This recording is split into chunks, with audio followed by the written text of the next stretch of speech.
Loralie, and I'm here to share my story as a breast cancer survivor.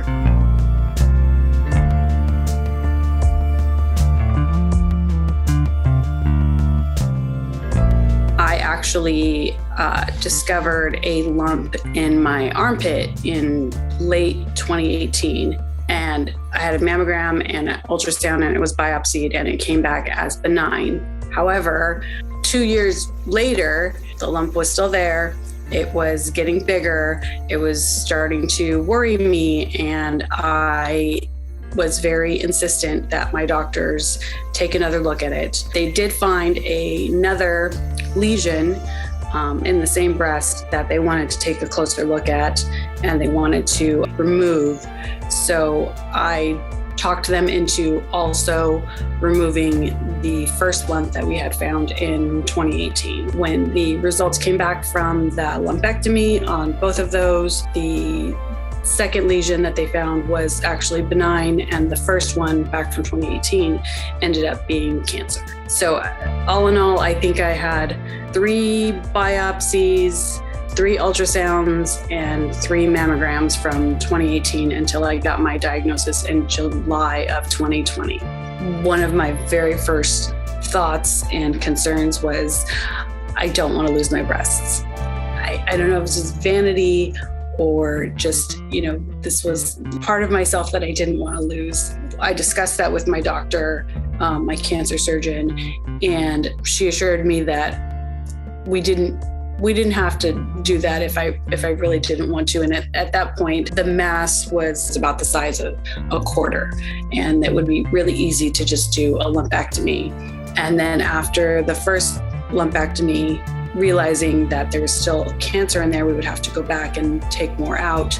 At that point, I was still pretty insistent that I wanted to keep my breasts. So we went back for another lumpectomy, and there was still cancer in the margins. We did a third lumpectomy, and at that point, it had only been maybe 5 months, and this was my third surgery. And mind you, it was my third surgery during COVID, so I was unable to have anybody with me. My husband would drop me off at the hospital doors. He wasn't even allowed to wheel me in.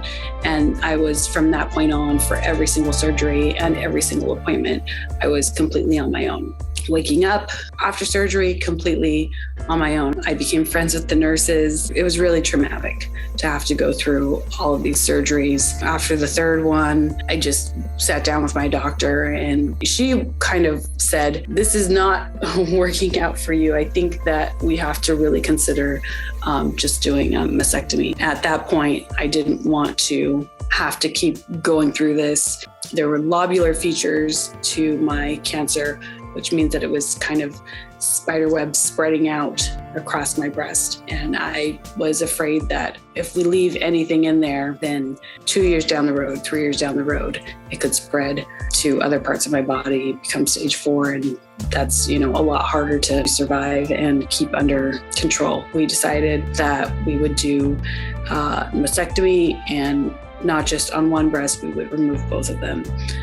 It was very emotional for me to kind of say goodbye to my breasts. That was the hardest surgery by far, the toll that it took on me physically and mentally. And then at home, I wasn't really accepting visitors. I didn't want to catch COVID while I'm recovering from this major surgery as well. I did have a lot of Zoom calls. I did have a lot of phone calls and a lot of messages and support from friends and family, which definitely helped.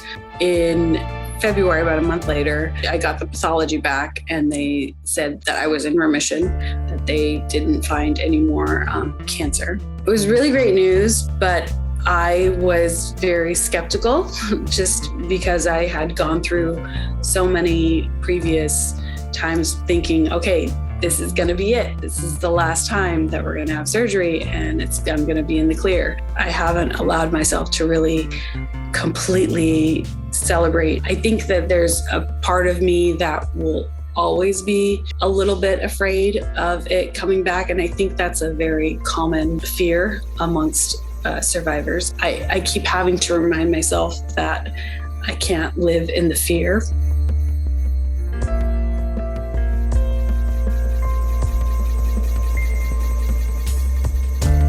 Breathe, first and foremost. It's really, really tough to hear those words. You have cancer, like everything just flashes before your eyes.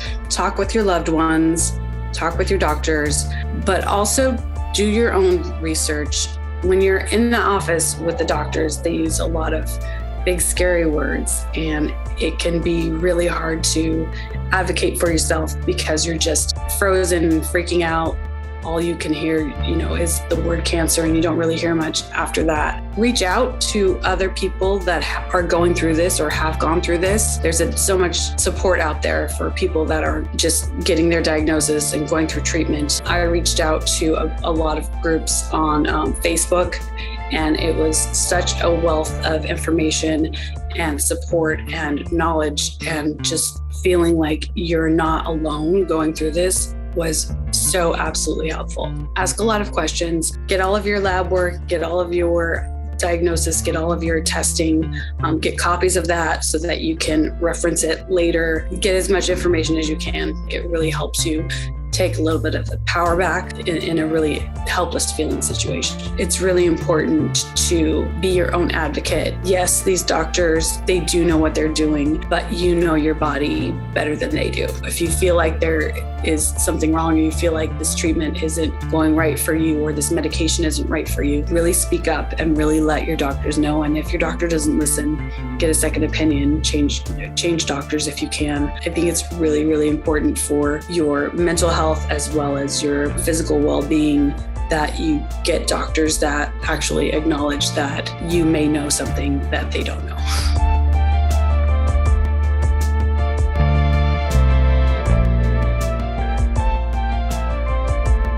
Cancer is not very picky. During my experience being on the support groups, it was astonishing to me how across the board it was just women that were 18, 19, 20 years old to women that were in their 80s. Getting the diagnosis early on is so absolutely helpful to making sure that you're getting the treatment that you need early on, and it could, save your life.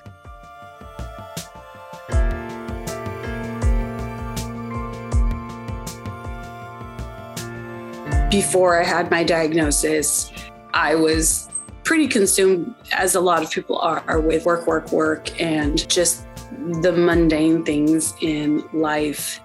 And getting that diagnosis was a real eye-opener for me on how I had been living my life and not necessarily always doing the things that made me happy. At the time of my diagnosis, we didn't really have a lot of information on what my prognosis was going to be. I didn't know if I was going to have 5 years, 10 years, 20 years. It really made me think about how I had been living my life. Since then, I think I do things a lot more deliberately, and I am a lot more compassionate. I'm a lot more humbled. I have definitely tried to spend a lot more time doing things that I love, reaching out to my family, telling those that I love them, really doing things more intentionally with the thought in mind of, do I really enjoy doing this? Then, that's what I'm going to do.